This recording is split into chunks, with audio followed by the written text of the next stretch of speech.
Pemirsa, Bali termasuk provinsi yang memiliki fasilitas kesehatan yang sangat memadai, baik dari segi prasarana maupun sumber daya manusia. Karena itu, kapanpun vaksin tersedia, Bali telah siap melaksanakan vaksinasi COVID-19.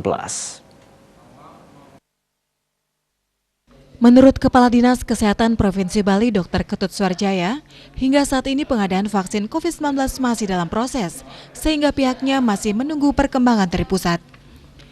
Menurutnya, wewenang terkait penyaluran dan skema vaksinasi COVID-19 sepenuhnya dimiliki pemerintah pusat.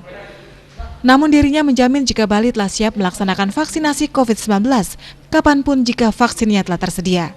Hal ini didukung ketersediaan sarana dan prasarana kesehatan yang sangat memadai di Bali, termasuk dari segi sumber daya manusia.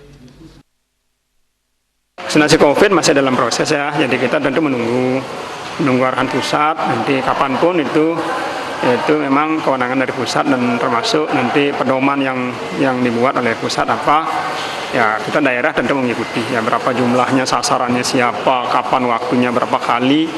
Itu nanti kita menunggu pedoman. Asungkara semakin cepat semakin baik. Tapi sebelum vaksin ada, ya ini adalah vaksin kita. Masker, jaga jarak, 3M itu ya.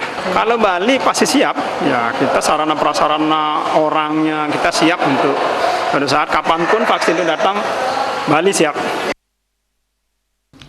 Menurut Suarjaya, makin cepat vaksin COVID-19 tersedia makin bagus, karena vaksin diyakini efektif untuk melindungi diri dari serangan virus.